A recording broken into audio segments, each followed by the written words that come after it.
Melanie, we're back here again talking to you about your understanding your credit report. Yeah, your credit report is a big factor when you're looking at purchasing a home. You're going to want to ensure that you know what your credit report says and that everything on there is in line. So we're going to talk about just what you can expect when you look at a credit report, and we'll go through some of the important information from your report. Excellent. So there are two major reporting agencies in Canada. There is Equifax and there is TransUnion. Anytime you pull a credit report, you should pull both. Depending on who you're applying credit with will depend on which agency they pull from. So you're going to want to ensure that both reports are accurate and in line. So that's TransUnion and Equifax. Now, these agencies maintain what we call snapshots of your financial history or your credit history. And it's a good idea to take a look at it annually. So we recommend once a year you pull your credit report, review what's on it, ensure it's accurate, and it's a good way to prevent any fraud issues, making sure nobody has obtained or is using credit in your name. So pulling that once a year will let you take a look at that report. Nobody else has access to your report unless you grant them access. So anytime you apply for a loan, a mortgage, student loan, part of your application process will always include an authorization to pull information from your credit report. So by reviewing it, it will give you a list of who's looked at your credit report, and you're going to want to ensure that you've actually authorized these people to look at your reports. You can pull your report once per year for free by mailing in an application. Anything beyond that, they'll charge you, I think it's $15 to take a look. It's not a large fee, but you will be looking at a fee if you pull it more than once per year. So the credit reports contained several pieces of information. So we're going to go through those blocks and just give you an idea of what you can look for when you're looking at your credit report. So the first thing is personal information. They're going to have your name, your birth date, your social insurance number, your employment, your current employer, and your previous employer. Now, this information is designed to help people when they're looking at your credit report to ensure that you're the person that they should be dealing with. So somebody trying to steal your identity would need all of that information in order to apply for credit or to pull that credit report. So that's why that information is on there, so people can compare it and make sure that you're the person that they're talking about. It has information about your credit history, what credit you've previously used and what you're currently using. It'll tell people how many accounts that you have, what your balances are, and whether or not those balances are in good standing. There's several different credit rating systems that are out there, but primarily it's a 1 to 9 rating. And 1 being good within 30 days, you pay your bills within 30 days, and 9 being you don't pay your bills at all, or you've got a bankruptcy or some other kind of credit, poor credit history.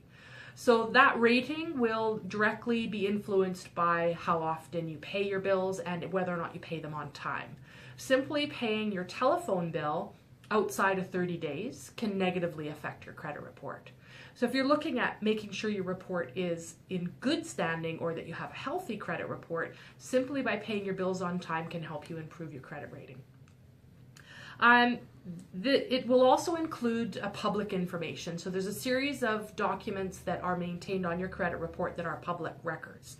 So any court judgments, any bankruptcies, proposals, credit counseling, those are all public records, and they all are also on your credit report. So any judgment that the court's been granted against you, any kind of lawsuit, that will be noted on your credit history as well. So anybody pulling your credit report will see that information. You're also given the opportunity to provide what's called a credit statement. When you're looking at your credit report, if you dispute something, you can enter a credit statement to say that this item is in dispute. Anybody looking at it in the future will know that you've disputed that item. Possibly it's not you, you're a victim of fraud, or you simply is inaccurate. So it gives you that opportunity to provide information to whoever's looking at your credit report that maybe something on your report isn't accurate or that you're disputing it. It will also keep a record of who's making inquiries. So if you have applied for a credit card, sometimes if you are renting a property, they will pull your credit report, but whoever is looking at your report has to leave a trail of who is looking. So all of the inquiries on your report will give you a list of who's looked at it. This also can negatively affect your credit report if, for example, you've made 6 applications in the last 6 months for a credit card and been turned down every time. It's going to negatively affect your credit rating or your credit score. As far as somebody looking at your credit report, things that are going to influence them, there are a few factors that lenders are going to look at. Payment history. Have you been making your payments on time? And do you have a consistent record of paying on time? So just paying your bills once a month will give you an excellent credit history. But paying them once on time and then having other months that are delinquent isn't going to help you at all. Collections or bankruptcies are going to be a factor. How old they are. Each lending institution has different criteria, so it's not a given that if you have a bankruptcy on your record that they won't give you credit. It'll depend on the nature of your bankruptcy, how old it was, and what your credit history has been since that time.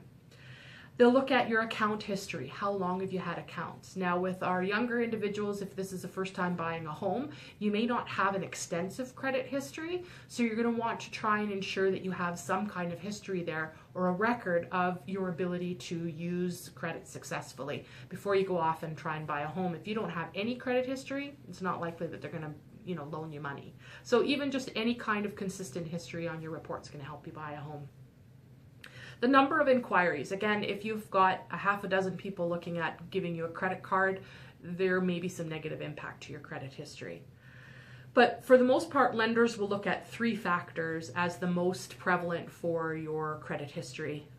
Is your payment history, collections or bankruptcy, and outstanding debts. If you have a lot of outstanding debts, again, it's all going to be on your credit report and it'll be more difficult for you to get a loan.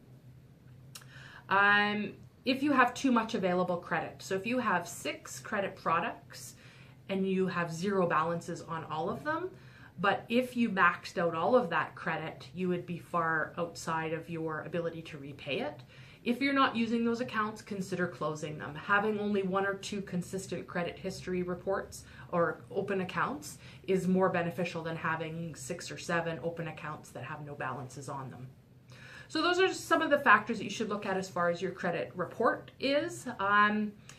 Credit reporting agencies, they're good online, Equifax.ca and TransUnion.ca. They both have forms to fill out if you want to get a copy of your credit report, or if there are inaccuracies, they have update forms that you can send in to make sure that your credit report is correct.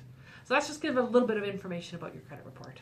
Well, I know the credit report isn't fully understood by many of us out there in the world, so you gave us a much clearer picture today. Okay, thanks, Len. Thank you.